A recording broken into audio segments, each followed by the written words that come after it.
মায়ের পেটের মধ্যে এরকম স্বার্থপর হয় খালি গল্পে শুনেছিলাম, চোখে দেখেছিলাম না। বড় বউ, তুই একবার চিন্তা করে দেখ বড় বউ। তুই আগে এত কাদাকাটি করতেছ কে? সেটুকু তো কয় আছে বিয়ের আয়োজন তার হয়ে যাচ্ছে না। বড় বউ, তুই তো দেখতেছি ওখানে পক্ষটা নিয়ে কথা করছু। তুই কিসের জন্য চিন্তা করতেছ না যে এটা যদি একবার শুরু হয়ে যায় আর আমি যদি নিজের থেকে প্রতিবাদ না করি তাহলে তো হয়ে যাবে নি। মধ্যখান থেকে আমার কপালে কাজ করলা। তুই আগে এত অস্থির হইস নে। আমার মনে হয় না আব্বা এই কথায় রাজি হবি। রাজি তো হওয়া উচিত না। কিসের জন্য রাজি হবি তুই ক? আমার কথা হচ্ছে যেটা ন্যায্য সেটা হবি।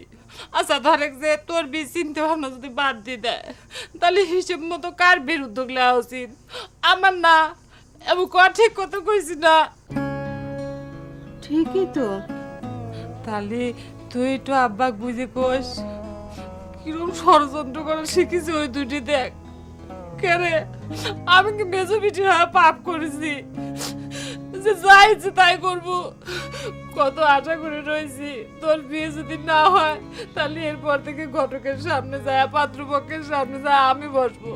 সেই আশা আবার ঘুরে বালি। দুইজন ষড়যন্ত্র করে যাচ্ছে, কেউ কিছু খুঁজছে না।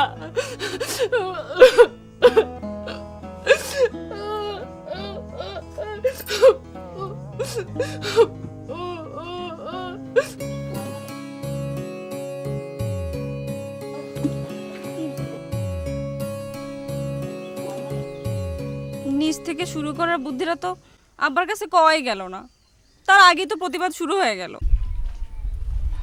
উপন্যাস সব লাইন যে ফেল মারবে এটা আমি বুঝতেই পারিছিলাম। এটা নিয়ে সময় নষ্ট করা ছাড়া কিছু হবি না। তার সে ঘটক চাচা যে বুদ্ধিটা দেছে ওইটাই সবচেয়ে উত্তম। উত্তম তো কসম মহসিন কুলি, কিন্তু আমার আব্বাজান তো খুব দুঃখ পাবি। এই কথা যে তুমি কবে এটা আমি আর আশিক আগেই আলোচনা করেছি। তোমার আব্বাকে নিয়ে খুব ভাবছো না? তোমার আব্বা যে আমাদের মনে একদিন ধরে কষ্ট দিয়ে যাচ্ছে সেটা কিছু না। আমি তো তোমার কথা অস্বীকার করতেছি না, কিন্তু আর কোনো কিন্তু নাই। দেখো, তুমি যদি আমাকে পাইবার চাও তাহলে এসছে আর কোনো বিকল্প রাস্তা নাই। অনেক চিন্তা করে কথাটা করছি। এখন তুমি আর পদ্মকুলে যদি রাজি থাকো তাহলে পরে আমরা উকিলে মুহুরের সাথে কথা কবার যাবো। খালি কি আমার আব্বাজান নাকি? আমাদের মেজো বউ তো খুব কষ্ট পাবে, হার্ট ফিল করবি। তোমার কাছে সকলের চিন্তা হচ্ছে, খালি আমাকে বাদ দিয়ে না? তোমার কথা ভাবতে ভাবতে যে আমার হার্ট শুকায় ফেলে যাবার জোগাড় হচ্ছে সেদিকে তোমার কোনো খেয়াল নাই কমল কলি। দেখো, তুমি আমাকে তোমার সিদ্ধান্তটা জানায় দাও। রাগ করে না শোনা, এতদিন যখন গেলই আর 2 দিন চিন্তা করার সুযোগ দেয়। আচ্ছা ঠিক আছে, তোমাকে 2 দিন সুযোগ দিলাম। ঠিক 2 দিনের মাথায় আমাকে রেজাল্ট দেবে। যাই গিয়ে